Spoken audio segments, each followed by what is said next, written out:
എല്ലാവർക്കും നമസ്കാരം. യുഎസ്എയിലുള്ള മിനി ചേച്ചി ഒരു അനുഭവം അയച്ചെന്നാല് നിങ്ങളോട് പറയാതിരിക്കാൻ പറ്റുമോ? ഇല്ല. അപ്പോൾ കേട്ടു നോക്കുക എല്ലാവരും. എനിക്കുണ്ടായിട്ടുള്ള ഒരു അനുഭവമാണേ. ഞാൻ എല്ലാ മാസവും ഗുരുവായൂർ പോവാറുണ്ടായിരുന്നു. ഒരു കൊല്ലമായിട്ട്. ചിലപ്പോഴൊക്കെ മാത്രമേ പാൽപ്പായസം ഷീട്ടാക്കാൻ പറ്റുമായിരുന്നുള്ളൂ. ചിലപ്പോൾ പിറ്റേ ദിവസത്തേക്കാണ് കിട്ടിയിരുന്നത്. അപ്പോൾ ആ ഷീറ്റ് അവിടെ ഏതെങ്കിലും പാവങ്ങൾക്ക് കൊടുത്തിട്ട് പോരും. അങ്ങനെ ഇരിക്കുമ്പോൾ എനിക്ക് മകളുടെ അടുത്തേക്ക് അമേരിക്കയിലേക്ക് പോകാൻ സമയമായി. പോകുന്നതിന് മുന്നേ ഗുരുവായൂരിൽ പോയിട്ടോ.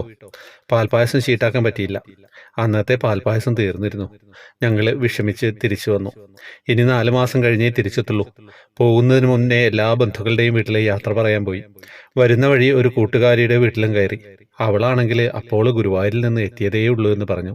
നിങ്ങൾ കുറച്ച് പായസം കഴിച്ചോളൂ എന്ന് പറഞ്ഞ് പാൽപ്പായസം തന്നുട്ടോ. സത്യത്തിൽ ഞാൻ സന്തോഷം കൊണ്ട് മനസ്സ് നിറഞ്ഞു. അന്ന് ഗുരുവായൂരിൽ നിന്ന് പാൽപ്പായസം വാങ്ങാൻ പറ്റാത്തതിൻ്റെ വിഷമം ഉള്ളിലുണ്ടായിരുന്നു. നീ വിഷമിച്ചു പോകണ്ട, പായസം കഴിച്ചിട്ട് പോയിക്കോ എന്ന് കരുതിയാവില്ലേ കണ്ണൻ ആ കൂട്ടുകാരിയുടെ കയ്യിൽ കൊടുത്തുവിട്ടത്. എത്രയോ പ്രാവശ്യമായി അവൾ വിളിക്കുന്നു ആ വഴി വരുമ്പോൾ വീട്ടിലേക്ക് വരാൻ. എന്നും രാത്രിയാവുന്നത് കൊണ്ട് പറ്റാറില്ല. അന്ന് എല്ലാ സൗകര്യവും ഒത്ത് ഞങ്ങളെ അവിടേക്ക് എത്തിച്ചത് കണ്ണൻ തന്നെയല്ലേ.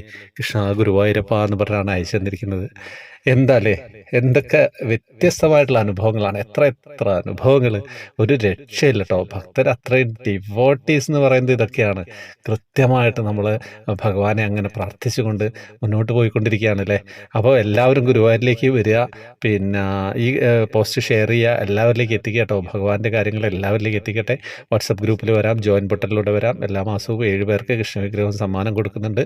വേറെ വിശേഷങ്ങളൊന്നും ഇല്ല എന്ന് വിചാരിക്കുന്നു. മിനി ചേച്ചിക്ക് സന്തോഷമാവുമെന്ന് വിചാരിക്കുന്നു. വേറെ ഒന്നുമില്ല.